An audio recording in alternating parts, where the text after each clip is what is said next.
At SIM Motorsport, we pride ourselves in supporting and developing young talent within the motor racing industry. To be at the pinnacle of motorsport and to be a winner, it's key that you need to have sim time in a high-spec simulator, and that's exactly what we have here. Even the best, Lewis Hamilton, was told by Ron Dennis that he had to spend thousands of hours in a simulator before he can jump in a McLaren. Now, at SIM Motorsport, we wanted to promote the quality of simulators as well by making sure that we brought on board a young, successful racing driver that we feel that really benefit from our simulators, and we'll show people out there about how it can help him in his development. And so for that reason, we're proud to have gone with Tom Ovenden. He's young, he's dynamic, he's professional in his approach, and he's extremely successful.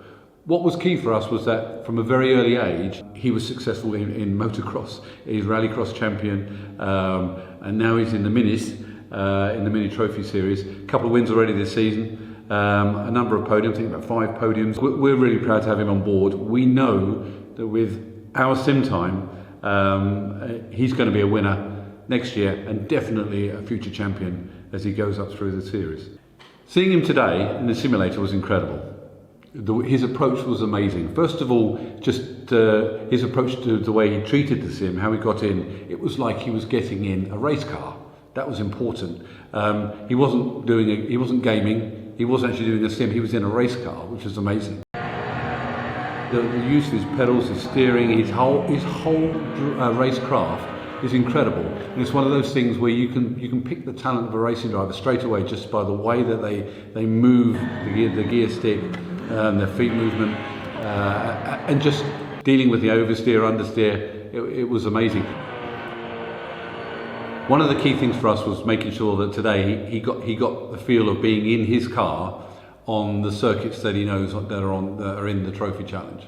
What was really impressive was when he jumped out of the sim, I wanted to catch his reaction straight away. I think it's important. And big smile on his face. He was quite tired, but he was quick to point out how realistic it was to his car and the circuit, and that was important for us to get that sort of feedback. So it's a bit of a two-way thing. So we're helping him, but he's also helping us. When we want to look at the simulator and adjusting it to get it right for him, we can not only adjust the car, so everything to do with its tyre pressures, the dampers, the camber angles, etc. That can be done, no problem at all, because that's more of the software. But when it comes to the actual simulator itself, exactly the same as the race car, the seating position, the pedals, the pedal adjustments, the hydraulic pedals, so we can get those just how he wants to feel in relation to his own race car. Obviously the steering as well can be moved up and down, but it's no different to a race car. So we can get that car and the seating position exactly as he's got it in his Mini.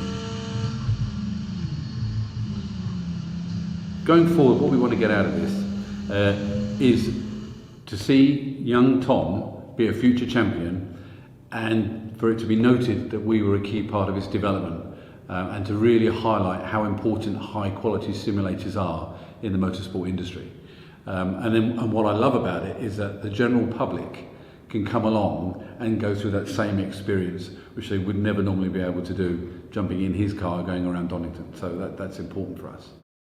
One of the things we wanted him to do was to actually do the taster. That's something that we're really promoting at the moment. So anybody can come along. There's 5 key cars that actually Tom and I have looked at to make sure that they will sort of cover the spectrum from an HK gearbox through to paddle shift. The Caterham Expo he took out, and this is around Brands Hatch Grand Prix circuit. Again, an iconic circuit that a lot of people would never normally get the chance to actually go around.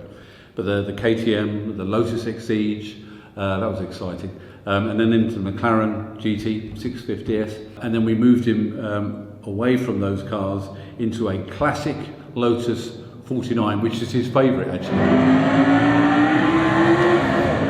And finally finish off with the Lotus F1 type, which is they call it the Exos, that was developed a number of years ago, the 3.8 V8. Taking that around Brands Hatch Grand Prix was just incredible. He loved them all. His favourite was the Lotus 49, which needs more talent than any car.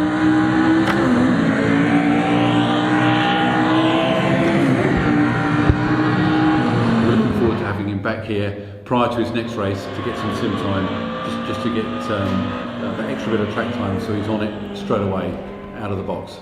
Having done all that, we're absolutely convinced it's the right thing for people to come and get a good experience of what we can provide from the simulators. It gives you a great cross-section, it's exciting, it's fun, it'll get the adrenaline going as well, but it'll give you a good insight as to what you can do here at SIM Motorsport.